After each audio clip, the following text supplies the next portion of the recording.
Welcome to CSB Television. April is National Jazz Appreciation Month, National Poetry Month, National Autism Awareness Month, and International Guitar Month. In the month of April, we will be sharing videos from the past that has anything to do with guitars, autism, poetry, and jazz. Let's take a look at today's video.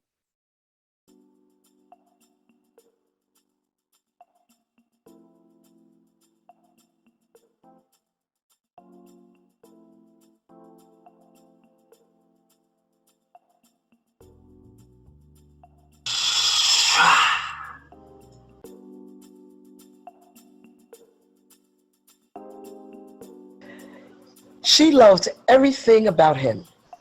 His dark skin, his taller height, his white, bright teeth that smiled 1,000 words.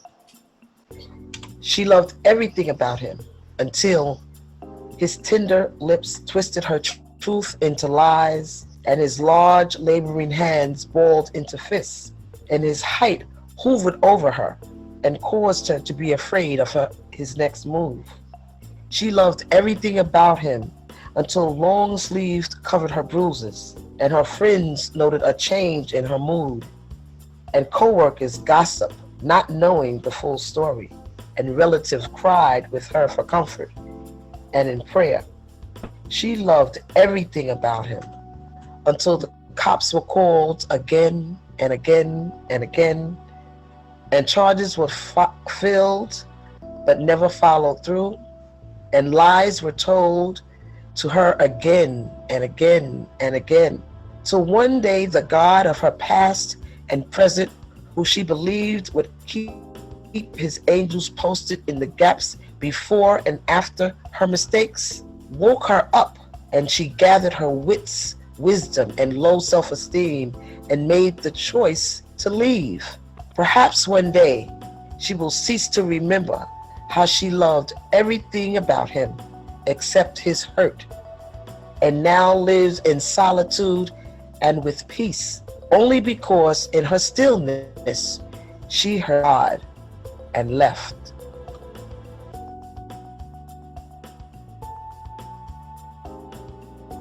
Okay, so first question, was being an author one of your childhood dreams, or was it something that happened later in life? It was actually a childhood dream because I actually started writing books in the 3rd grade, and I used to give them to my teacher. And, she said to me, Audrey, this is so great. You're so creative. And my grandmother, I used to do a lot of stories based on my grandmother. And my grandmother would buy a lot of wigs. So one of the books I gave her was called Hester's New Wig, how my grandmother won this wig in some kind of contest. I don't really remember if that was a fact, but that's how I wrote the story. And I had little pictures and stuff.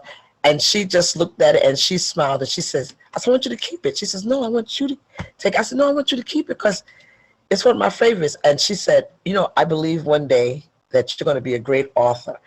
And I said, thank you. And I just thought it was just fun to write stories about what was happening in my childhood at that time. So it was kind of like from childhood. When did you first get into the idea that you are actually going to be an author? I always wanted to be an author, like I said, but what happened is during the middle of my life, I started writing this book, the first one, The Flip Side of Me. And I used to take all the poems to work every day, and I had like a serious international team of women who supported me, and we would meet in my big office, in the school, and lunch break, we'd have lunch together. And I said, let me read this poem to you. And I kept writing these poems, and the genre of those poems are erotic, but decent and in order. And they told me, you got to put this in a book. You got to put this in a book. And I was like, I don't know if I could do that because, I don't want people looking at me like I'm some kind of a weirdo. And it was like, no, Audrey, you need to tell the story because I wrote it from the perspective of being, I'm married, and I wrote it from the perspective of a married woman speaking as decades passed, so it's written in 4 parts. And finally, due to their urging, put it in a book. And then I was like, should I really publish this? Should I really publish this? Oh, I don't know. But God truly spoke to me and said, guess what? I got somebody in Philadelphia who's doing the same thing, and she's good too, because I created her. So either you do it or I'll get the girl in Philly. And I said, okay. So that's why I used the pen name. It's under Audrey Bassett. And I haven't been disappointed. This book has been selling on Barnes & Nobles for 14 years. So that's a blessing. So what was your publishing process like for the first book? And how did you discover what you needed to do to get it published? Well, I did go to, I took quite a few classes at that time. The last class I took was a free 3-day seminar at the, downtown Brooklyn. And what kind of impressed me and then kind of threw me off was the person who was in charge of it said, matter of fact, this book was already out in a self-publishing company, xlibris.com. I went through them. That's how I got that first book published. Oh yes, I went through xlibris.com, which at the time was the top 3 of the self-publishing venues. That's how I got started, but I didn't use them again. But it was a good experience because you learned a lot about how the books, how it's distributed throughout the other, venues, Barnes and Nobles, Amazon, like I said, it was a good experience. Yeah. What was something you learned during your experience about publishing? I learned that, and I've taken so many courses, like I said, I've actually went to live classes at the time. I learned that, you can really do this yourself. It's really a process. You just have to be focused. You got to stay focused. I took a bit from each class that I ever took. And like I said, all these classes were in person. Like I said, I started out saying that I took the class at the Marriott, which was, that was a real, I took a booklet with me, a journal with me, and I kid you not, half of that journal really was with bits and pieces. I've also taken some other classes online, more recently, like in 2020, during the pandemic, with representatives who said, oh, I can help you get your book out. And so you take bits and pieces of everything that you learned. I learned about how to, you can have people purchase the book before it's actually done, how you get to maneuver, do the, ebooks. That's another thing that I'm working on for my upcoming books. Things like that. You take bits and pieces of everything. It's very valuable. I do suggest anyone that is trying to put a book out that you do take the time to listen to the experts, so to speak, the people that have done this before, because you definitely, even if you don't feed into their program, which now of course everything costs. When I took the class at the Marriott, it was free a whole weekend, Friday, Saturday, Sunday. And it was phenomenal. But at the end, the course that they wanted you to put in, to help you, either help you they'll do the book for you, help you do the book, or you can self-up. It was the amounts were outrageous. So, that's when I learned the best, like, I can do this myself, So you've already told us the first book is about, I guess you can say, a wife talking, poems written by, you can say, a wife talking about generations of her marriage with her husband. Right. This next book, Brown Girl Bed-Stuy, is there a theme, or are these just poems from all different themes? No, Brown Girl Bed-Stuy Poet is me speaking, I guess you could say, in an urban language. They're much more, some poems were new, but I was able, because of the way I write, I was able to dig back into my files, and I found poems that I wrote for, let's say, a generation of Black boys, and I find it very relevant to 2020. That book was published in 2020. The poem I wrote was like in maybe 2000. I mean, so I was like, wow, again, insight, listening to my inside voice, like, you don't have to write everything new, Audrey, because you've been doing this since you was 11. I'll tell you that story in a minute. So go into your files, and I did. It for the most part, those poems are new and was written like in 2019, maybe 2018.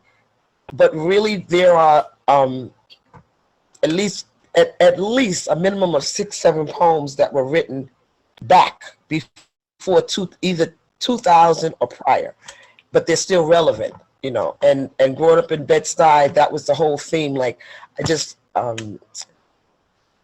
came upon that title. We're trying to do some creative, because I do all my book covers. I was trying to do something creative, and I started working with the pen, and where it was coming, I was like, I kind of like this. So that's how that happened. Awesome. So any advice you would give to an, because as you said, you started when you were young, and thankfully you had someone who inspired you and encouraged you to keep going.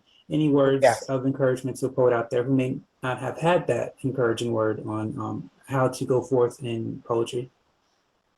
Well, I'm again, being young, I was given my first journal in 5th grade by one of the school aides, Miss Cook. She encouraged me to write in a journal because I was being bullied a lot. People who know me say, Audrey, you bullied? That's not who it would seem. If you know me, not that girl, that woman, she can't be bullied. Yes, I was bullied a lot because I was very quiet. I had a brother a twin brother, God bless him. We both were artistic, but he was the one that kind of like was more people person. Me, I was kind of like, kind of stayed to myself.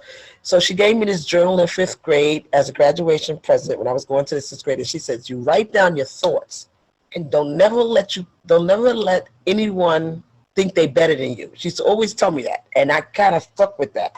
So that's when I started journaling, and that journaling is what saved my life, as so to speak, because I was raised very well by our grandparents. May they also rest in peace. But my thing was just put it on paper, write it out. And basically in all my journals, even from a young girl, I used to always start with, Dear God, because that was instilled in me that God was, the end all, and he still is. Yes, he is.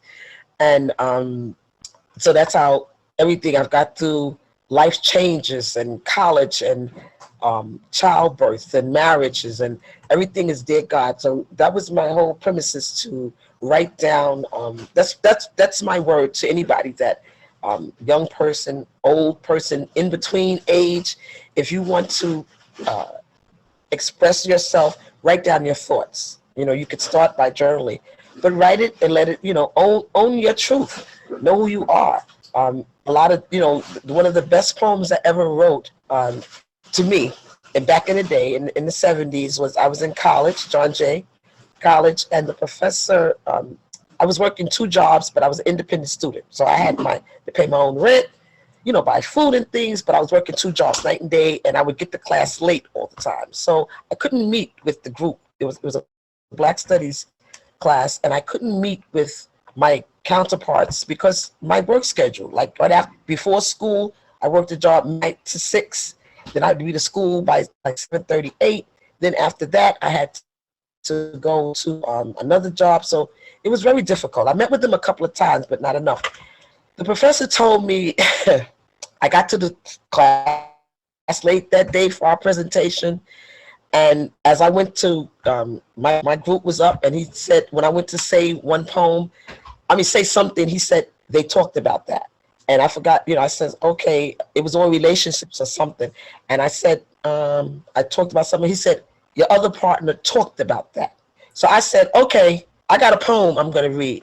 And he looked and folded his hand. He says, better be a hell of a poem, Miss Brockington. And needless to say, I think I called it like Audrey's Theme 101 or something like that. And it was just talking about relationships and how I didn't want to get involved with, in a relationship like most people at my age, 19, 20 would do. And I didn't want to have premarital sex, all of that.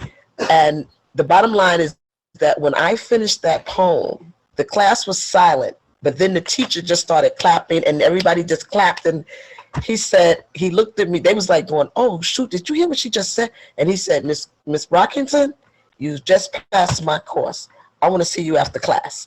And that right there to me was just something I had written out.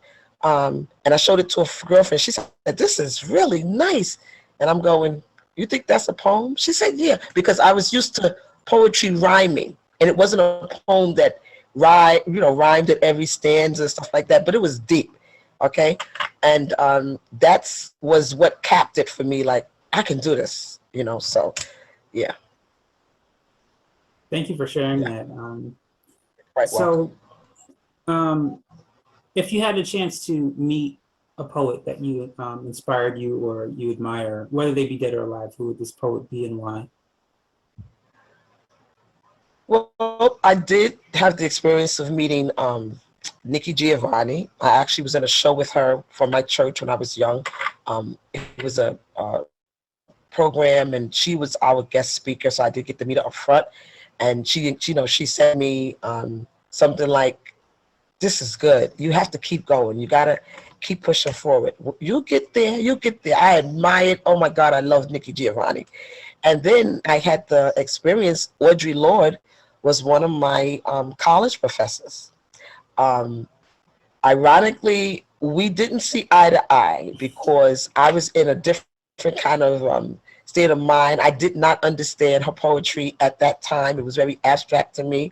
But what linked us again was that she had us do this assignment, like you're in a cave and there's nobody around you and you're not sure if you're going to survive. So what's the word you're going to write on the wall? And she played this music. And whereas she wasn't really recognizing me in the sense like if I raised my hand, she wasn't calling me, which I didn't raise my hand often. A lot of time, again, it was me getting late to class like 5 minutes because I was coming from work. It's 7:30 in the morning. I'm trying to keep my eyes open and look at the thing. And she didn't know any of that about me.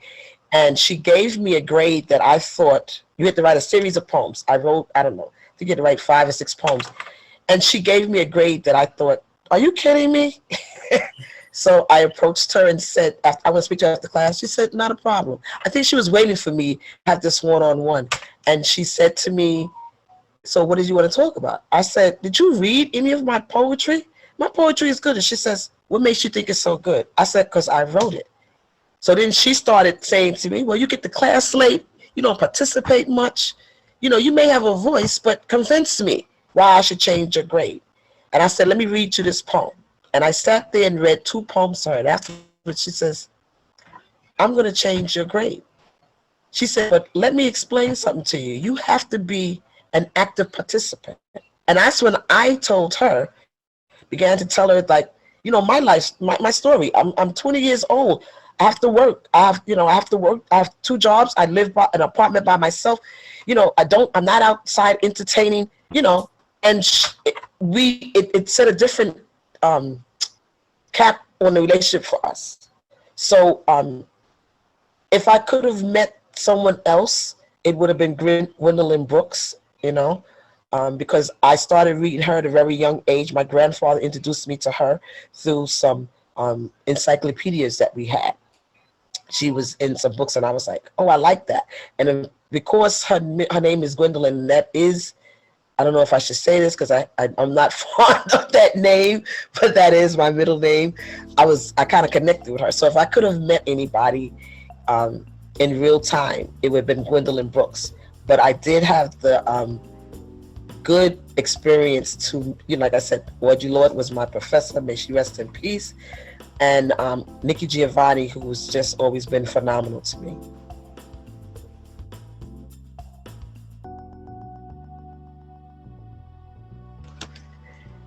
With my eyes closed, he is my Denzel. While he breathes his breath on my back, I am his Lola. And whatever Lola wants, well, I remember once when we did it once in the back of his Chrysler Lincoln coupe. A patrolman walking his beat spied us in rhythm of lust, exposed by the light of the street, then told us to move on, 'cause he was young once, I think. And when the towers fell, causing human emotions to swell, we held each other tighter still, embraced so tight. When the tsunami storm flooded the dawn of night, our passion was for holding on for life, not clinging to possessions. And in the time of Katrina, as part of the world, we saw the reality of a world still biased and yet meaner in this techno season. So we closed our eyes and he became my Denzel, and I from behind his Lola.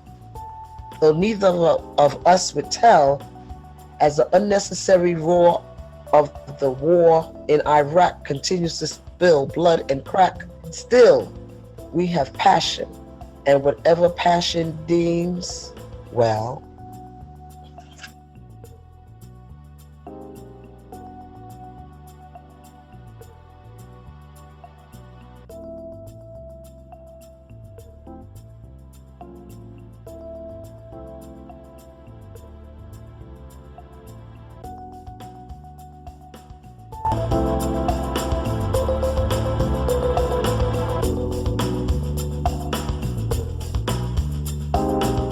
That is all the time we have for you for today. Thank you for watching. We hope to see you again